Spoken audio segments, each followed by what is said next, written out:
The Detroit Lions just got a double dose of good news. Let's talk about it. My name is Aaron. With my buddies, we are the NFC North Guys on the daily NFC North content. Don't miss out, Lions fans. All you got to do, hit the subscribe button, notification bell, and hey, for goodness sakes, hit the like button because the Lions in 2026, they are going to be back. You got to believe.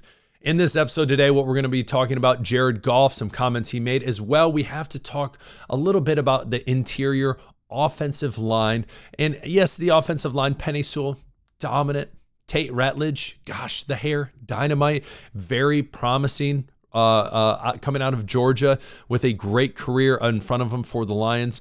But there's some other things we really need to dive into that we're going to talk about in this episode. But first and foremost, Jared Goff commenting on Drew Petzing.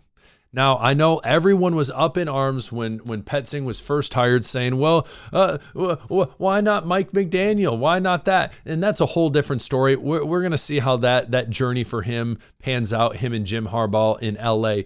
But again, Dan Campbell said, we want to bring in a guy that fits our system. Petzing, sure enough, fits their system.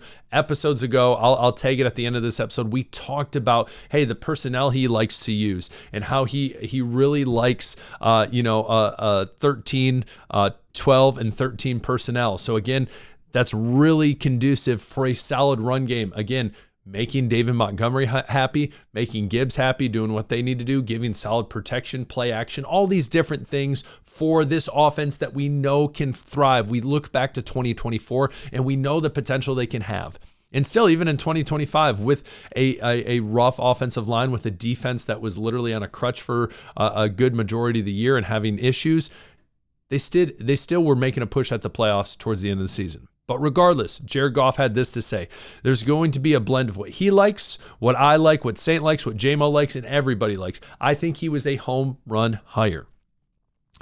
One of the big things we need to talk about with the Lions is Dan Campbell not only coming in being successful, but changing the culture of this team. Jared Goff coming in being the leader of this team through what he does, what he says, all these different things, is huge. And again, the head guy going behind a guy like Petzing in this hire is big. So we can't belittle that. But again, for all the people who are still like, I don't know, you got Amon-Ra came out. Jared Goff's came out. They believe in the guy. We got to believe in him. So comment below. I just love the comment. I think it was a home run hire as well. I think it's going to be a good fit for the Lions. What are your thoughts? Would love to hear from you. Now, next up, what's very interesting, a lot of times when you see coaches get hired, especially in this instance, Mike Kafka coming from the Giants, interim head coach there, offensive coordinator, it's very possible that free agents in that franchise, one with the opportunity and with relationship, can, hey, a jump ship, I'm going to come with you. It's a lot of what we see in the transfer portal today. You see a lot of head coaches leave and then they say, I'm bringing my bags with me. We remember that with Dion and all that fun stuff at Colorado. But you understand what I'm getting at. So it's incredibly possible that Mike Kafka brings some help over. Specifically, as I said, what I want to focus on today is the offensive line. Because we understand, looking at our offensive line, we look at just some basic PFF scores. Graham Glasgow, not ideal. Playing at center was not great. It was a big issue. A lot of people thought Ragnow was going to come back. He's too busy fishing walleye, and somehow, some way didn't pass, the physical. It is what it is. Hopefully maybe he's watching. Maybe we could go fishing someday. I was absolutely hammering it out on the ice the other day, catching almost my limit. So it was a ton of fun. Regardless, issue right there. We look at Christian Mahogany. Great name, anchor man, but when it comes down to it, not ideal. And then obviously I just got to point him out because we're talking about the interior offensive line. Tate Ratledge, the hair, just impeccable. But again, incredibly promising, needs to get a little better at pass blocking, but has a lot of promise. Very possible that they move him to center and then they try to figure out some things on those other interior spots when we talk about guards. And we're not even talking necessarily about the outside specifically with Taylor Decker today, mostly the interior. But what's very interesting is there is a player from the Giants started this year, Greg Van Roten. Greg Van Roten, he's had 6 different stops in the NFL. We're going to go down right here real quick. Has had multiple different stops, and was a solid contributor to this Giants offense. And so again, having a relationship with Mike Kafka, is it possible that he comes in? And again, his contract this past year with the Giants was 1 year, $3 million. Jared Goff said, listen, I'm going to take a little pay bump and give a little back, which was $3 million. I mean, would Van Roten, would he feel? I mean, it fits right there. Does it mean he's a bona fide starter coming in? No, not necessarily. But what's interesting is we can't forget Ratledge was taking reps at center. Is it possible he scooches over? You put Van Roten in there at the guard position. It'd be incredibly interesting to see.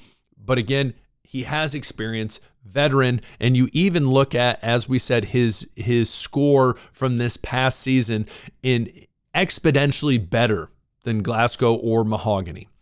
So even just a little move like this should really help the offensive line. And again, that just being a connection between Kafka, knowing him, and saying, hey, come do something special with me here in Detroit. And so these are the types of things we need to keep an eye on, because I think it could truly happen.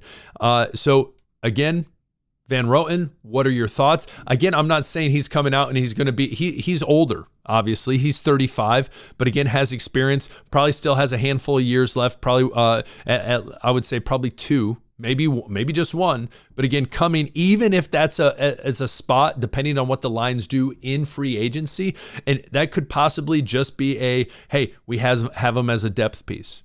So comment below, would love to hear from you. But I think that is incredibly interesting as well. Illuminor, who Jermaine Illuminor, which is a pretty sweet name. But again, we don't know, and I guess I said I was going to talk about Decker, but I saw this and I figured we'd talk about it as well. You know, what's going to happen with Decker? We know that Dan Skipper, my guy, is retiring. So who's going to be that swing tackle? And this is a possibility. Now, he started 16 games for the Giants this past year, which was pretty solid. Again, much like Van Roten, is he going to come in and be a bona fide starter? I don't know. I don't know what that looks like. But again, it's players with experience that could add solid value. So we look at this, and Manu, could he go in there and kind of push him, to succeed and be better? Sure. But I don't know. I see the Lions, this draft in particular, you're going to see edge pieces. That's going to be one of the things. They're going to get a guy in there that is going to help Aiden Hutchinson on the opposite side consistently. But then I think you see a lot of interior line or even tackle, whatever it might be. But in the trenches, you're going to see a big emphasis for the Lions. And I'll tell you what, I didn't look this up. I'm going to look this up live right now. I'm going to put copy, and then all I'm going to do is I'm going to paste that in there. And we're going to see what his score is. Hopefully it's better. It's okay.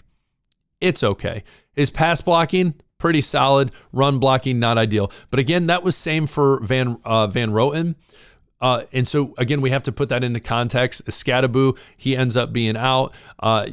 Jackson Dart, he gets injured. The run game struggled when Scadaboo went out. So, again, you take it with a grain of salt. They did well against the Lions, but so just interesting. Little moves like this the Lions make, could that help them in a position like this? And again, I'm just kind of flirting with the idea. So what are your thoughts? But again, I think one of the biggest areas you're going to see the Lions go into in this offseason is figuring out what we can do more in the trenches to, one, create pressure on the defensive side, and on the offensive side to win those battles. Specifically, as I said, in that interior. So comment below. Would love to hear from you, Lions fans. What are your thoughts? And there's probably free agents and stuff out there that you like, or people in college you like. Comment below. Would love to hear you. Again, hit that subscribe button. You guys rock. Peace.